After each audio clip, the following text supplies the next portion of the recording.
Muito bem-vindos à Jornada da Microbiota Intestinal. Nesse episódio eu vou dividir com vocês um pouco do meu caminho até aqui, como minha história se encontrou com a da microbiota intestinal e a gente vai falar um pouco sobre a microbiota intestinal. A gente sabe que existem pesquisas inúmeras saindo sobre o tema e cada vez mais microbiota intestinal está em pauta na questão da área da saúde.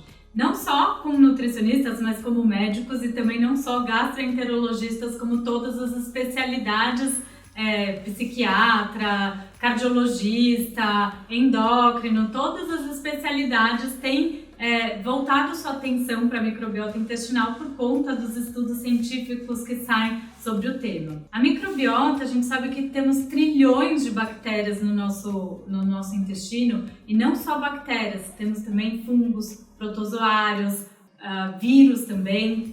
Então a gente tem diversos micro-organismos que compõem o que a gente chama de microbioma intestinal. Esse microbioma, a gente pode fazer uma analogia como se fosse com uma floresta amazônica, por exemplo, que a gente tem diversas espécies diferentes dentro desse ecossistema e que uma depende da outra para aquilo funcionar bem. Então, se na floresta fica muito tempo sem chover, aquele ecossistema vai acabar sendo prejudicado. O mesmo pode acontecer na nossa microbiota intestinal. Se você não comer os alimentos adequados para alimentar aquelas espécies que habitam dentro de você, você pode causar um desequilíbrio ali na sua microbiota intestinal.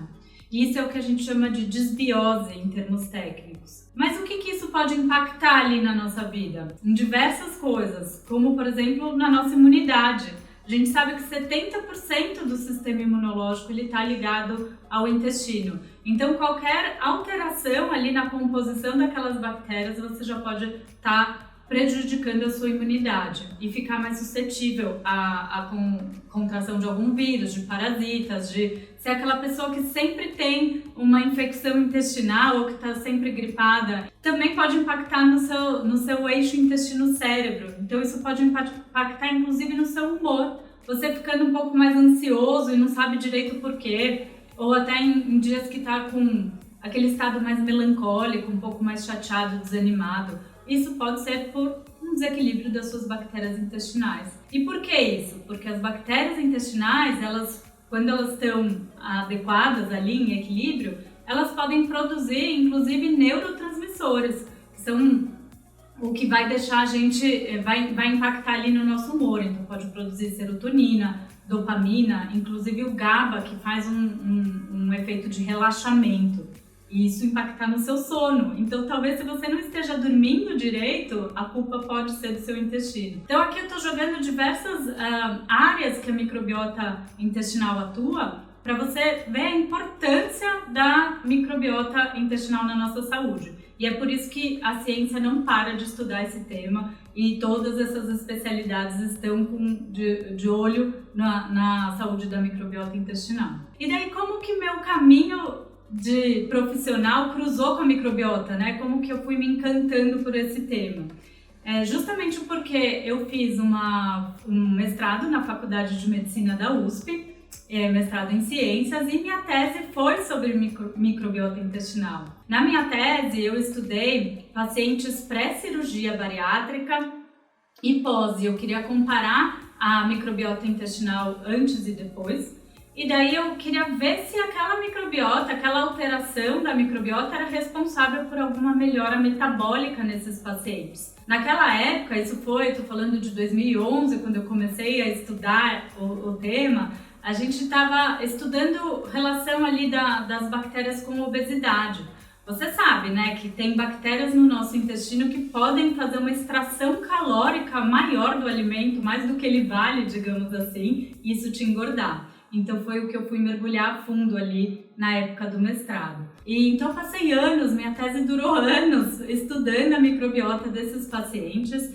E nesse caminho, algumas angústias aconteceram. Por exemplo, eu ia muito em congresso, eu ficava o dia inteiro estudando aquelas bactérias específicas, pegando a amostra fecal de paciente para cima e para baixo.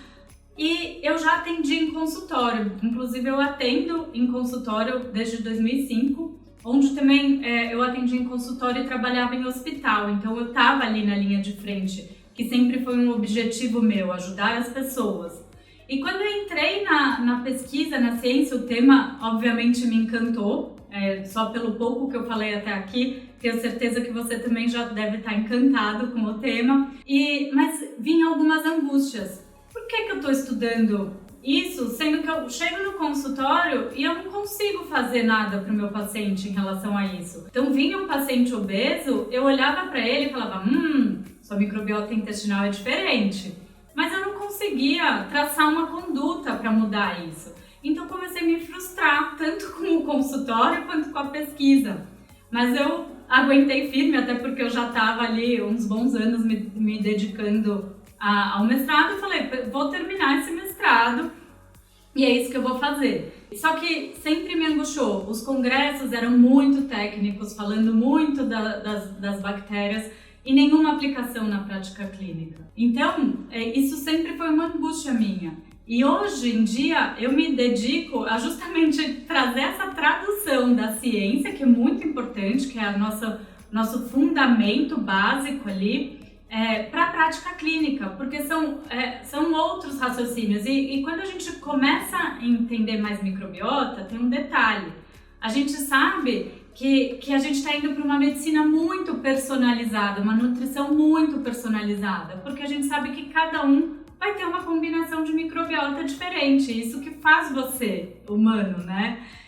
Do mesmo jeito que você vai ter uma combinação genética diferente, a sua microbiota também. Então, quando a gente vai cada vez mais para o personalizado, a gente tem que ter esse jogo de cintura de traduzir o que os estudos que estudam populações grandes para aquele paciente que está ali na frente. Então essa sempre foi uma angústia minha e um objetivo meu. Hoje em dia, uma das minhas missões é trazer a tradução da ciência da microbiota para a prática clínica. E por conta de todas essas angústias, que eu e a HQ Content, a gente se juntou para criar um congresso só sobre microbiota intestinal. Então, ano passado a gente fez o primeiro congresso, que foi um sucesso. Foram 16 palestras só sobre microbiota intestinal, porque tem um detalhe, é uma ciência que ela é nova ainda, então ela está em constante mudança. Às vezes, se você passar uns 3 meses sem olhar para as atualizações, mudou inclusive conceitos que você tinha. Então, se você quer se especializar e quer entender microbiota intestinal, você tem que estar sempre atualizado. Onde que a gente se atualiza? Com os melhores profissionais que estão na área, que trabalham com isso, seja na prática clínica ou seja na ciência. Inclusive, juntar os dois é muito importante. Nada melhor do que um congresso para a gente ter essa atualização e saber o que está sendo estudado hoje em dia de microbiota, o que os profissionais que estão na prática clínica recomendam, atuam, quais são as condutas que eles utilizam. Logo depois do congresso do ano passado, a gente sentiu falta demais, as pessoas ficaram tão empolgadas que me pediam uma continuação daquilo. Então, também junto com a HQ Content, a gente criou o Mastermind de Microbiota Intestinal, que daí já é um curso de extensão com duração de 1 mês e pouco, com aulas semanais, mais do que uma vez por semana, encontros ao vivo que a gente discute e estuda juntos esse tema.